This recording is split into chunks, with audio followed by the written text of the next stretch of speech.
क्या आपने कभी सोचा है कि इंसान दिन रात दूसरों की तरक्की देखकर ईर्ष्या की आग में क्यों जलता रहता है?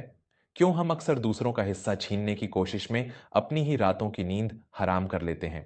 हम चालाकी से दुनिया को तो धोखा दे सकते हैं, लेकिन क्या हम उस विधाता की लेखनी को धोखा दे सकते हैं जिसने हमारा भाग्य लिखा है? नमस्कार, मैं हूं विवेक वर्मा और वर्मा स्टोरीज के आज के इस बेहद खास और आध्यात्मिक अंक में मैं आपको एक ऐसी अद्भुत कथा सुनाने जा रहा हूं जो सीधे भगवान श्री हरि विष्णु के उस अटल सत्य से जुड़ी है जिसे झुठलाना किसी भी मनुष्य के बस की बात नहीं। आज की यह कहानी हर उस इंसान के लिए एक गहरा सबक है जो यह सोचता है कि वह दूसरों का हक मारकर या चालाकी से अमीर बन सकता है। भगवान श्री हरि कहते हैं, जो तुम्हारे भाग्य में है वह पूरी दुनिया घूमकर भी तुम्हारे पास ही आएगा, और जो तुम्हारे भाग्य में नहीं है उसे तुम अपनी मुट्ठी में भी जग डालो तो वह रेत की तरह फिसल जाएगा। रतनपुर नाम का एक बहुत ही सुंदर और प्राचीन गांव हुआ करता था। इस गांव में दो भाई रहा करते थे। बड्डे भाई का नाम था नारायण दास और छोटे का नाम था कैलाश। दोनों सगे भाई थे, लेकिन उनके स्वभाव में जमीन और आसमान का अंतर था। नारायण दास अत्यंत लालची, चालाक और स्वार्थी इंसान था। उसके लिए पैसा ही उसका भगवान था। उसकी पत्नी गोमती भी उसी की तरह कठोर और ईर्ष्यालु स्वभाव की थी। वहीं दूसरी ओर छोटा भाई कैलाश बिल्कुल सीधा, सच्चा और भगवान श्री हरि विष्णु का परम भक्त था। वह जो भी कमाता उसमें से एक हिस्सा गरीबों को दान कर देता और बाकी से अपने परिवार का गुजारा करता। उसकी पत्नी राधा एक अत्यंत संस्कारी, पतिव्रता और संतोषी स्त्री थी। माता पिता के देहांत के बाद नारायण दास ने अपनी चालाकी से घर की सारी उपजाऊ जमीन, अच्छी संपत्ति और हवेली अपने नाम कर ली। उसने छोटे भाई कैलाश को गांव के बाहर की एक बंजर जमीन का टुकड़ा और एक टूटी फूटी झोपड़ी देकर घर से निकाल दिया। गोमती ने ताना मारते हुए राधा से कहा था, जाओ, अब अपनी उस झोपड़ी में बैठकर दिन रात अपने श्री हरि के भजन गाना। देखते हैं तुम्हारा वह भगवान तुम्हें आसमान से सोने के सिक्के गिरा कर देता है या नहीं। इस दुनिया में उसी की इज्जत है जिसकी जेब में पैसा है। राधा ने बिना कोई उत्तर दिए चुपचाप अपने पति के साथ वह घर छोड़ डैच दिया। कैलाश और राधा अपनी उस टूटी झोपड़ी में भी बहुत खुश थे। कैलाश दिन भर मजदूरी करता और रात को एकादशी का व्रत रखकर श्री हरि के भजन गाता।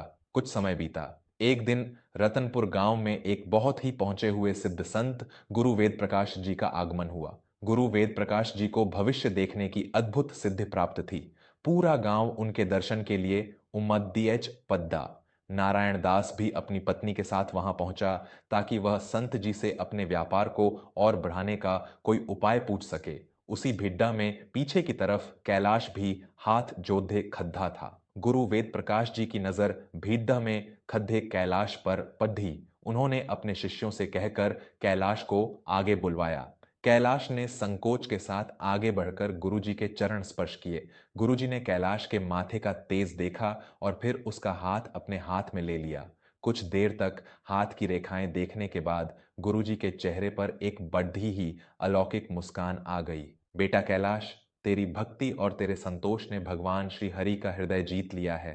तेरे भाग्य के द्वार खुलने का समय अब आ गया है। श्री हरि कहते हैं कि जो इंसान विपत्ति में भी अपना धर्म नहीं छोड़ता, उसका भाग्य स्वयं नारायण लिखते हैं। आने वाली निर्जला एकादशी की मध्य रात्रि को तेरी उसी बंजर जमीन के ठीक बीचों बीच तुझे पूर्वजों का दबा हुआ एक ऐसा कलश मिलेगा जो स्वर्ण मुद्राओं से भरा होगा। वह कलश केवल और केवल तेरे भाग्य का है। यह भविष्यवाणी सुनकर कैलाश ने हाथ जोड़ आसमान की तरफ देखा और बोला, प्रभु की जैसी इच्छा।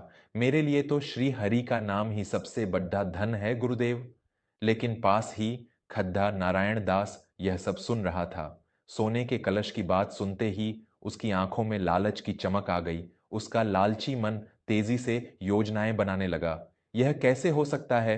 वह मूर्ख कैलाश रातों रात मुझसे ज्यादा अमीर हो जाएगा। नहीं, मैं ऐसा हरगिज नहीं होने दूंगा। वह बंजर जमीन तो क्या, इस पूरे गांव के हर खजाने पर केवल मेरा अधिकार है। नारायण दास ने अपने मन ही मन बुद्ध बुद्धाते हुए कहा। घर आकर नारायण दास ने अपनी पत्नी गोमती को सारी बात बताई।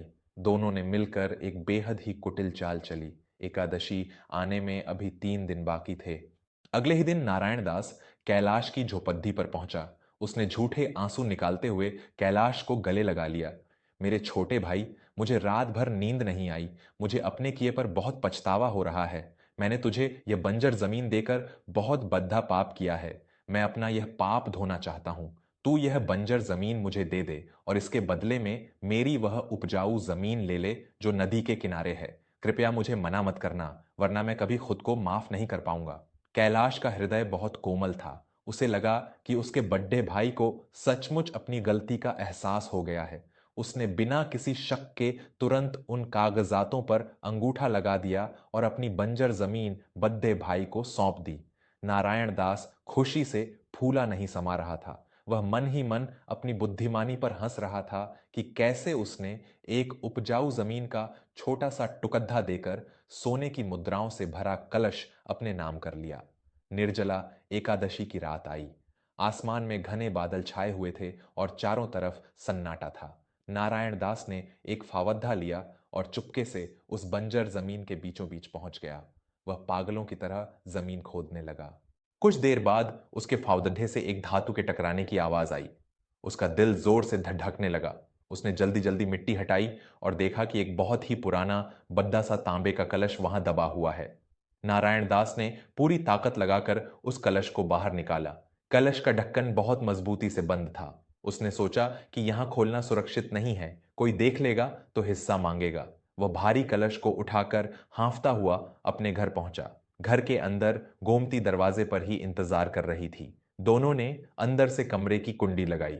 जल्दी खोलिए स्वामी, अब हम इस नगर के सबसे अमीर सेठ बन जाएंगे। वह भिखारी कैलाश जिंदगी भर धूल ही फांकता रहेगा, गोमती ने खुशी से उछलते हुए कहा। नारायण दास ने कांपते हाथों से कलश का ढक्कन खोला, लेकिन जैसे ही उसने अंदर झांका उसके होश उड्डीएच गए। कलश के अंदर कोई स्वर्ण मुद्राएं नहीं थीं, बल्कि वह कलश जहरीले काले बिच्छुओं, ततैया और दहकते हुए अंगारों से भरा हुआ था। ढक्कन खुलते ही कुछ बिच्छू बाहर निकलने लगे। नारायण दास ने डर के मारे कलश को वहीं छोड़ डाल दिया और पीछे हट गया। उसका लालच अब भयंकर क्रोध में बदल चुका था। धोखा, यह मेरे साथ बहुत बड़ा धोखा है। उस ढोंगी बाबा ने झूठ कहा था। इसमें कोई सोना नहीं है, यह तो मौत का सामान है। नारायण दास गुस्से से पागल होने लगा। गोमती ने क्रोध से कांपते हुए कहा, यह धोखा नहीं स्वामी, यह उस कैलाश की चाल है। उसे पता चल गया होगा कि हम कलश निकालने वाले हैं, इसलिए उसने सोने का कलश निकालकर उसमें यह जहरीले कीड़े और अंगारे भर दिए ताकि हमारी जान चली जाए। वह हमसे बदला लेना चाहता है। नारायण दास का अहंकार और गुस्सा सातवें आसमान पर पहुंच गया। उस भिखारी की इतनी हिम्मत, उसने मुझे मारने की कोशिश की है। अब मैं इस कलश के एक एक जहरीले कीड़े और अंगारे को उसी के घर में डालाऊंगा। आज रात ही उस कैलाश और उसकी पत्नी का अंत होगा। नारायण दास ने एक मोटा कपड़ा लिया, कलश का ढक्कन किसी तरह बंद किया और उस भारी कलश को उठाकर उसी समय कैलाश की झोपड़ी की तरफ निकल पड़ा।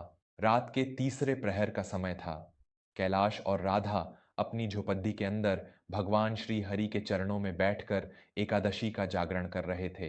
दोनों आंखें बंद करके पूरे भक्तिभाव से विष्णु सहस्त्र नाम का पाठ कर रहे थे। नारायण दास दबे पांव झोपड़ी के पीछे पहुंचा। झोपड़ी की छत पर घास फूस के बीच हवा आने के लिए एक छोटा सा झरोखा बना हुआ था। नारायण दास झोपड़ी की छत पर चढ़ा। उसने झरोखे से अंदर देखा। कैलाश और राधा भगवान की मूर्ति के सामने आंखें मूंदे बैठे थे। लो अपना खजाना, अब जीवन भर चैन की नींद सोना, नारायण दास ने क्रूरता से मुस्कुराते हुए मन में कहा और उस कलश का ढक्कन खोलकर उसे उसी झरोखे से सीधे अंदर उलट दिया। कलश के अंदर से वह सारा सामान सीधे कैलाश और राधा के ठीक सामने भगवान की मूर्ति के पास आकर गिरा। नारायण दास ये सोचकर वहां से भाग खड्डा हुआ कि अब तो वे दोनों जहरीले कीड़ों के काटने से तड़प तड़प कर मर जाएंगे। लेकिन मेरे दोस्तों, जब रक्षक स्वयं सुदर्शन चक्रधारी भगवान विष्णु हो तो कोई दुष्ट आपका बाल भी बांका कैसे कर सकता है। जैसे ही वह सामान जमीन पर गिरा, एक बहुत ही तेज और दिव्य प्रकाश पूरी झोपड़ी में फैल गया। कैलाश और राधा ने अपनी आंखें खोलीं।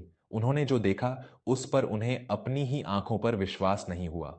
झरोखे से गिरे हुए वे दहकते अंगारे और काले बिच्छू जमीन पर गिरते ही चमचमाती हुई स्वर्ण मुद्राओं में बदल गए थे।